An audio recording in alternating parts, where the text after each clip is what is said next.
Kenapa saya percaya pada Tuhan Yesus? Saya ngomong gini supaya kita itu mantap gitu ya ikut Tuhan. Jangan hanya ikut untuk waktu hidup kita. Ikutlah demi keturunanmu juga. Inilah kelebihan uban tadi yang saya bilang. Inilah kelebihan orang yang ubanan. Itu kalau dia ngikut Tuhan. Dia juga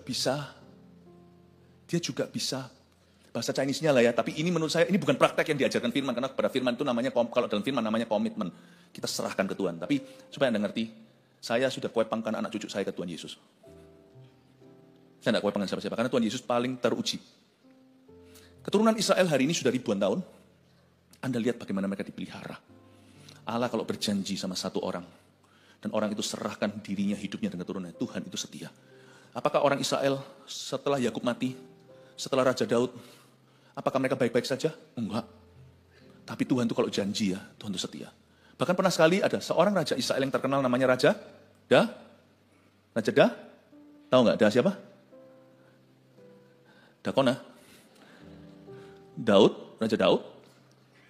Karena dia punya perjanjian dengan Tuhan. Dia seorang raja yang ditenan Tuhan. Seorang raja yang mengejar hati Allah. Seorang raja yang menyenangkan hati Tuhannya. Tuhan buat perjanjian sama dia. Sampai Salomo begitu jahat. Salomo jadi murtad. 1000 istrinya. Dan berbuat jahat. Tuhan tidak hancurin dia. Coba lihat. Tuhan tunggu Salomo nggak ada, baru kerajaan Israel pecah. Coba Anda baca. Kalau Anda mau tahu, siapa paling setia? Allah Israel. Saya tidak bicara tentang Israel secara negara yang sekarang perang-perang, bukan. Saya bicara tentang keturunan Israel, Yesus Kristus itu yang setia. Dialah singa dari suku Yehuda. Yesus Kristus 2000 tahun lalu lahir di Timur Tengah. Itu dia.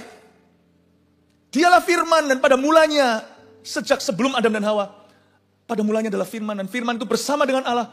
Firman itu adalah Allah.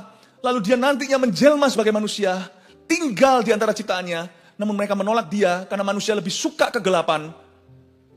Tapi barang siapa yang menerima dia, Yohanes 1 ayat 12, diberinya kuasa, nya di sini N huruf besar, yaitu Tuhan, untuk menjadi anak-anak Allah.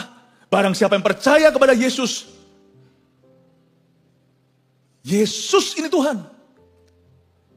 Dia menjelma sebagai manusia. Menyelamatkan pendosa-pendosa seperti Anda dan saya. Dan keluarga kita yang berantakan itu Tuhan mau pulihkan. Tuhan gak berniat hanya membawa kita ke sorga. Tapi juga menyelamatkan seisi rumah tangga kita. Karena ada ayat berkata, barang siapa percaya kepada Tuhan, ia diselamatkan, ia dan seisi keluarganya. Tapi bukan hanya Tuhan mau bawa kita suatu hari ke sorga, nama kita tertulis dalam kitab keselamatan atau kitab kehidupan. Tapi Tuhan juga rindu memulihkan keluarga kita di atas muka bumi ini. Gak usah nunggu sampai ke sorga. Pulih